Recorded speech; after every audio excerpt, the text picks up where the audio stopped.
একদম একদম মচমচে বন্ধুরা হয়েছে। তো এবার সার্ভ করে নেব।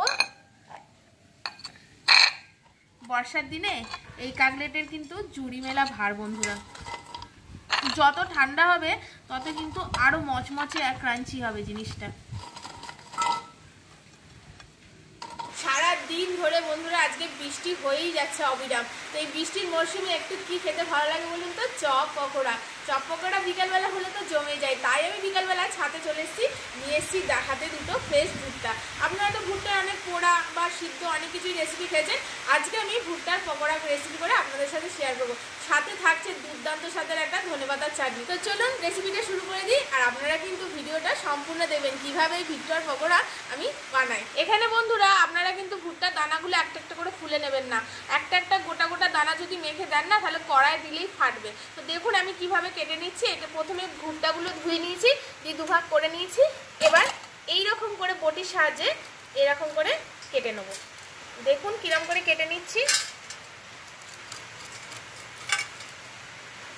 এইরকম করে কিন্তু ভুট্টাগুলোকে কেটে নিতে হবে, ভুট্টাগুলো যেন একদম গোটা না থাকে। আর যত কচি ভুট্টা দিয়ে এটা বানাবেন তত কিন্তু খেতে ভালো লাগবে। তো এরকম করে এবার সব ভুট্টাগুলো আমি কেটে নেব। সব ভুট্টাগুলো এরকম করে কুচিয়ে নিয়েছি দুটো ভুট্টাই। এবার এর মধ্যে দিয়ে দেবো কয়েকটা ধনেপাতা কুচি, দিয়ে দেবো একটা মিডিয়াম সাইজের পেঁয়াজ কুচি, কাঁচা লঙ্কা কুচি আর আদা রসুন বাটা, কয়েকটা গোটা জিরে, গোলমরিচের গুঁড়ো, স্বাদ মতো লবণ, জিরের গুঁড়ো, আর এখানে দিয়ে দেবো হলুদ গুঁড়ো অল্প একটু। আপনারা এখানে চাইলে আপনাদের ইচ্ছা মতো মশলাও এখানে অ্যাড করতে পারেন, আপনাদের যেরকম টেস্ট খেতে ভালো লাগে কোনো মশলা সেটাও অ্যাড করতে পারেন। ব্যাস এই কটা জিনিস দিয়ে এবার এটাকে খুব ভালো করে মেখে এখন 10 মিনিট মতো রেখে দেবো। খুব ভালো করে এরকম চেপে চেপে মেখে নেবো। ভুট্টাটা ভালো করে মাখিয়ে নেওয়া হয়ে গেছে। এবার এটাকে চাপা দিয়ে 10 মিনিট রেস্টে রাখবো। আর এখানে ততক্ষণ আমি চাটনিটা তৈরি করে নিয়ে চলে আসবো। দেখুন এখানে চাটনিটা করার জন্য আমি কি কি দিচ্ছি। দিয়ে দিচ্ছি কয়েকটা কোয়া রসুন, একটা কাঁচা লঙ্কা, আপনারা যেরকম ঝাল খাবেন সেরকম দেবেন এখানে।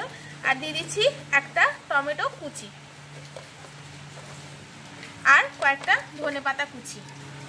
খুবই সুন্দর হয় এই ধনেপাতার চাটনিটা। এই যে কোনো পকোড়ার সাথেই কিন্তু এই চাটনিটা খেতে খুব অসাধারণ লাগে। এর মধ্যে দিয়ে দেবো পরিমাণ মতো লবণ, আর দিয়ে দেবো একদম অল্প একটু লেবুর রস, দিয়ে এটাকে মিক্সিতে ব্লেন্ড করে নিয়ে চলে আসবো। ধনেপাতার চাটনিটা ব্লেন্ড করে নিয়ে চলে এসেছি, আর এখানে 10 মিনিট হয়েও গেছে। এবার আমি এর মধ্যে দিয়ে দেবো 2 চামচ বেসন আর 2 চামচ আতপ চালের গুঁড়ো। আতপ চালের গুঁড়োটা যদি না থাকে বন্ধুরা তাহলে আপনারা কর্নফ্লাওয়ারও ইউজ করতে পারেন। আতপ চালের গুঁড়োটা দিলে, চালের গুঁড়ো বা কর্নফ্লাওয়ার দিলে একটু ক্রিস্পি হয় জিনিসটা। এবার এটাকে খুব ভালো করে মেখে নেব। যদি প্রয়োজন হয় তবে এর মধ্যে জল দেবো, সেটা 1 টিস্পুন কি 2 টিস্পুন, বেশি জল কিন্তু এখানে ইউজ করা যাবে না। এর মধ্যে অল্প একটু 1 টিস্পুন মতো জল আমি ইউজ করছি, খুব বেশি নয়, একদম 1 কি 2 চামচ জল এখানে দেবেন। আর যদি মনে হয় আরেকটু আট করতে তাহলে আরেকটু বেসন বা চালের গুঁড়ো দিতে পারেন, কিন্তু সেটা সম পরিমাণেই দেবেন। আমার এখানে লাগেনি। তো দেখুন এটা হয়ে গেছে। আর এখানে আমি উনুন জ্বালিয়ে কড়াটাও বসিয়ে দিয়েছি। আজকে উনুনটা ধরতে এত অসুবিধা হচ্ছে, সব কাঠগুলো ভিজে গেছে বন্ধুরা। এত বৃষ্টি হয়েছে, ছাতেই রাখা ছিল কাঠগুলো, তো ভিজে গেছে। দেখুন ভালো করে এটাকে মেখে নিয়েছি। এর মধ্যে অনেকে নারকেল কুড়োও দেয়, সেক্ষেত্রে কিন্তু টেস্টটা আরও ভালো লাগে খেতে। এবার এরকম করে ডিম্বাকৃতি করে এরকম চ্যাপটা চ্যাপটা করে ফ্রাই করে নেব। যে কোনো শেপেরই এটা কিন্তু করতে পারেন। আর মিডিয়াম টু লো আছে এটাকে কিন্তু ফ্রাই করতে হবে। দেখুন আমি এরকম করে ফ্রাই করে নেব।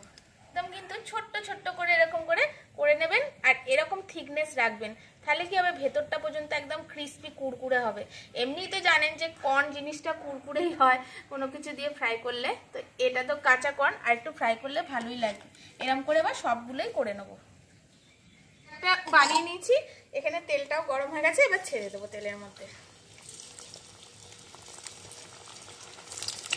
এই পকোড়াটা এত টেস্টি হয় বন্ধুরা খেতে, আপনারা একবার বানালে আবার বানাবেন। আর এই বর্ষাকালেই এটা খেতে ভালো লাগে, কারণ ফ্রেশ কর্নটা তো এই সময় পাওয়া যায়। আপনারা যদি ফ্রেশ কর্নটা না পান, এটা কিন্তু এই যে ফ্রোজেন কর্নগুলো আসে প্যাকেটে, ওটা দিয়েও বানাতে পারেন। উল্টে পাল্টে 10 মিনিট ধরে আমি এটাকে ফ্রাই করে নিয়েছি, আর দেখুন বেশ লাল লাল মতো হয়ে গেছে। এবার এটাকে তুলে নেব।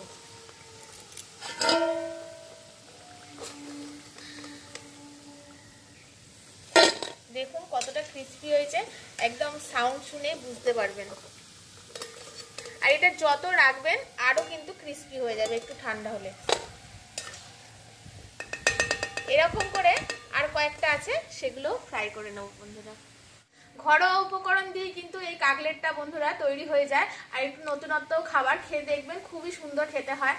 এত সুন্দর মচমচে হয়েছে না, খালি এরকম ধনেপাতার চাটনিতে ডিপ করে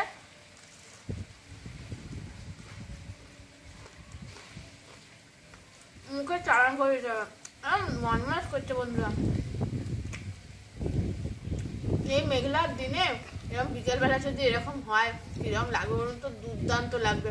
আপনারা ওই পদ্ধতিতে ঝটপট বানিয়ে ফেলুন ভুট্টার কাটলেট কিংবা ভুট্টার পকোড়া। আমি তো এই মজা নিতেই থাকি বন্ধুরা, আপনারা কে কে খাবেন চলে আসুন। আর আমার চ্যানেলে এরকম নিত্য নতুন নতুন রেসিপিতে প্লিজ বন্ধুরা আমার চ্যানেলকে সাবস্ক্রাইব করে শেয়ার, লাইক, কমেন্ট করে দেবেন। পাশে থাকা বেল আইকনটা প্রেস করে রাখবেন, যাতে আমাদের ভিডিও সবার আগে আপনাদের কাছে পৌঁছে যায়। যারা ফেসবুক থেকে দেখছেন, রেসিপিগুলো ভালো লাগলে প্লিজ পেজটিকে ফলো করে রাখবেন। আর সবাই খুব সুস্থ থাকবেন, ভালো থাকবেন, সাবধানে থাকবেন। আজকের মতো টাটা বন্ধুরা।